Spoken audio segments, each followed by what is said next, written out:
Republican Congressman Dave Brat of the great state of Virginia, a member of the Congressional Border Security Caucus, a perfect person to have on this day. Thank you so much for being here. First of all, I want to try to see if we can get real good, clear information on where the White House is in all of this as you understand it moving forward. Yeah, well, the White House has been clear along the way. They want their four-pillar plan. I prefer the Goodlatte plan because it has E-Verify. If you don't have E-Verify, we'll end up right back here in 5 years. But it's not on the Democrats, the politicization that's going on right now. The Democrats, we first of all offered to take rid of all kids, DACA, give them a pathway, right? 700,000 kids. Then Trump says 1.8 million. Then we have 25 Republicans that go offer to work with 200 Democrats to write a liberal/moderate bill. What's happening? Why is this happening? And what's happening? Where are the Democrats? They're no, no, no. So it's just like on tax cuts. Not one Democrat voted for tax cuts, and now the Atlanta Fed has us growing at over 4 next quarter. They're hurting. On this issue, they want to say, let's take care of the kids and family separation. We can do that tomorrow morning. Sure. If they show up to play ball and compromise, the Republicans, the Goodlatte bill is the compromise. And on E-Verify, just so people can go fact check all this, Senator Obama ran on that. And Bill Clinton ran on that. And Barbara Jordan, the great African-American civil rights leader, ran on all that. Only in the last year or so, when the Democrats have just gone all in on this identity politics, there's no rational policy. The Goodlatte bill is the rational policy that will solve the problem so we don't have to go back to this. It's compassionate. It fixes the problem. And by the way, the rule of law matters. The folks that are coming here from Guatemala, Honduras, Mexico, they do not have strong rule of law. That's why they're coming here. So the last thing we want to do part of why they're coming here. Yeah. Right. And we don't want to copy London, Amsterdam, Paris, Germany, Italy. Go Google what's going on in Europe right now. It's not pleasant. You know, Congressman, what you're talking about there is also what the president said just a short time ago. We covered it live. He said, this won't be refugee holding facility. We will not have what they have in Europe on my watch. It's echoing kind of what you're talking about. But this issue of what's happening on our southern border right now that's blowing up, that's getting people like Oprah Winfrey to put out stuff on her Twitter, which I'm asking, where the heck were all these people in 2014 when the pictures of the kids in the cages first came out?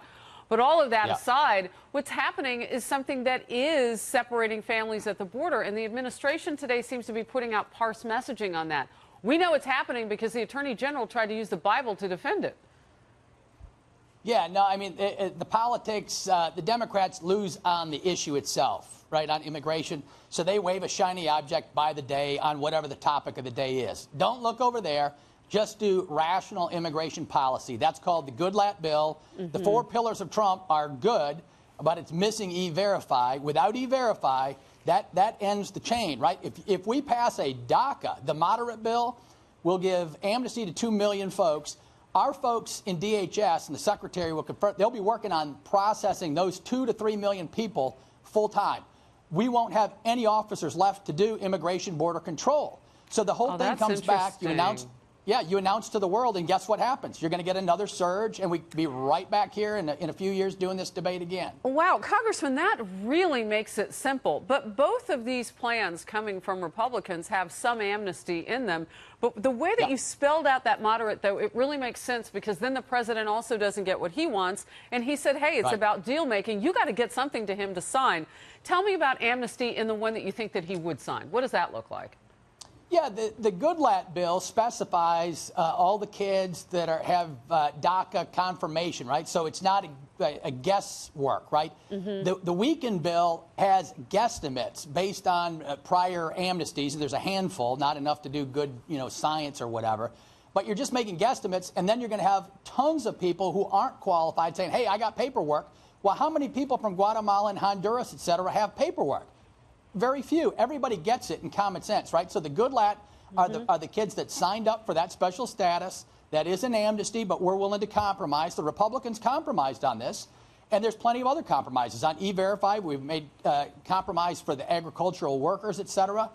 And typically, people don't want to make compromises on that on the Republican side, but we've compromised like crazy. The Democrats are AWOL on everything. On 700,000 kids, 1.8 million.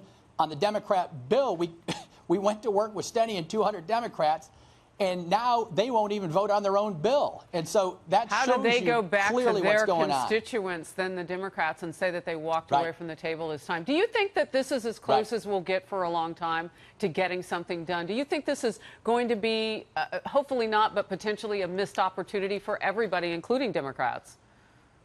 Yeah, I hope it's not. We do need action to put an end to the chaos at the border. Just for example, one of my colleagues the other day, 43 million lethal doses of fentanyl came across the border in the last few months. Right? Let that sink in. 43 million lethal doses, right? And then you got human trafficking, et cetera, et cetera. We have to solve this.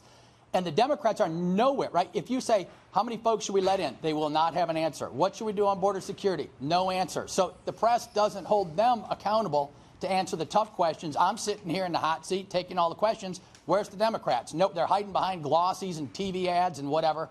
And, you know, they're not at the table making good legislation. Well, look, you put something on the table for everybody. I heard that shout out to the media for us to do our jobs, too, and to really press in. I was on the Hill on Thursday talking about this issue with Walden and some others, just trying to get clarity on opioids and fentanyl and all that's out there.